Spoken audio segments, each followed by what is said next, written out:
అందరికీ నమస్కారం. నేను మీ doctor DSK Sahithya, haematologist, haematooncologist and BMT physician. So just brief introduction. చాలా మంది కామన్ గా అడుగుతారు, మేడం హెమటాలజీ అంటే ఏంటి? సో ఈ రోజు ఈ టాపిక్ అనేది స్కోప్ ఆఫ్ హెమటాలజీ, అంటే ఏమేం ప్రాబ్లమ్స్ ఉంటాయి అండ్ మీకు ఏం ప్రాబ్లమ్స్ ఉంటే హెమటాలజిస్ట్ ని కలవాలి. So to begin with, haematology అంటే బ్లడ్ డిజార్డర్స్, బ్లడ్ లో ఏ లోపాలు ఉన్నా హెమటాలజిస్ట్ చూస్తారు. స్టార్టింగ్ ఎంత simple common causes like blood తక్కువ అవ్వడం, దీన్నే మనం ఎనీమియా అంటాం. సో దీనికి ఐరన్ లోపం అవ్వచ్చు, B12 తక్కువ అవ్వచ్చు, లేకపోతే పుట్టుకతోటి సికిల్ సెల్ డిసార్డర్స్, థాలసీమియాస్ కూడా అవ్వచ్చు. కొన్ని అరుదైన కేసెస్ లో బ్లడ్ విరిగిపోవడం వల్ల, హీమోలైటిక్ ఎనీమియాస్ వల్ల కూడా బ్లడ్ తగ్గొచ్చు. సెకండ్ డిసార్డర్ అనేది, ఇది చాలా మంది విని ఉంటారు, ప్లేట్లెట్స్ తగ్గిపోవడం, దీన్నే థ్రాంబోసైటోపినియా అంటాం. Dengue season, viral fever season లో ప్లేట్లెట్స్ తగ్గిపోవడం అందరూ వినే ఉంటారు. సో ఇది చాలా కామన్. థ్రాంబోసైటోపినియా అనే వాటికి చాలా కారణాలు ఉంటాయి. మోస్ట్ కామన్ ఏంటంటే ఇన్ఫెక్షన్స్, డెంగీ అవ్వచ్చు, స్క్రబ్ టైఫస్ అవ్వచ్చు, మలేరియా అవ్వచ్చు.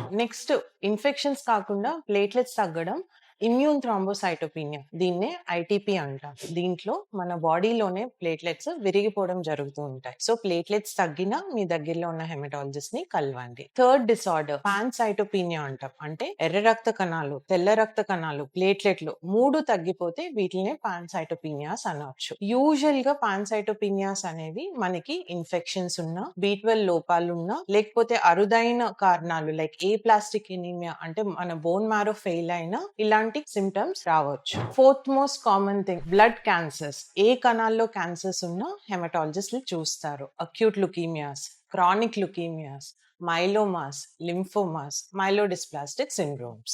ఈ ఏరియాలో ఎస్పెషల్లీ మేనరికాల్లో ఉన్న వాళ్ళకి ఏంటంటే బ్లీడింగ్ డిసార్డర్స్, అంటే రక్తం గడ్డ కట్టకపోవడం. చిన్నపిల్లల దగ్గర నుంచి ఆడవాళ్ళలో మెన్స్ట్రల్ సైకిల్స్ లో ఎక్కువ బ్లీడింగ్ అయినా ఏదైనా బ్లీడింగ్ డిసార్డర్స్ అంటాం. రెండోది, దీనికి ఆపోజిట్ స్పెక్ట్రమ్ ఏంటంటే క్లాటింగ్ డిసార్డర్స్, అంటే కారణం లేకుండా బ్లడ్ క్లాట్స్ ఫామ్ అయిపోవడం, కాళ్ళల్లో కానీ, ఊపిరితిత్తుల్లో కానీ, హార్ట్ లో కానీ. అదే బ్లీడింగ్ ఎక్కువైనా లేకపోతే కారణం లేకుండా క్లాట్స్ ఫామ్ అయినా వెంటనే హెమటాలజిస్ట్ ని సంప్రదించాల్సి వస్తుంది. And last and the most important thing ఏంటంటే బోన్ మ్యారో ట్రాన్స్ప్లాంట్. ఇది చాలా మంది వినుంటారు. కొన్ని డిసార్డర్స్ లో బోన్ మ్యారో ట్రాన్స్ప్లాంట్ చేస్తే వాళ్ళకి సెకండ్ లైఫ్ ఇవ్వగలుగుతాం. సో బోన్ మ్యారో ట్రాన్స్ప్లాంట్ అంటే స్టెమ్ సెల్స్ ఎవరైతే పని చేయట్లేదో వాళ్ళ స్టెమ్ సెల్స్ మార్పిడిని మనం బోన్ మ్యారో ట్రాన్స్ప్లాంట్ అంటాం. ఇప్పుడు చెప్పిన కండిషన్స్ లో మీకు కానీ, మీకు తెలిసిన వాళ్ళకి కానీ ఎవరికైనా ఈ వన్ ఆఫ్ ద బ్లడ్ లో డిసార్డర్స్ ఉంటే దగ్గరలో ఉన్న హెమటాలజిస్ట్ ని సంప్రదించండి. Thank you.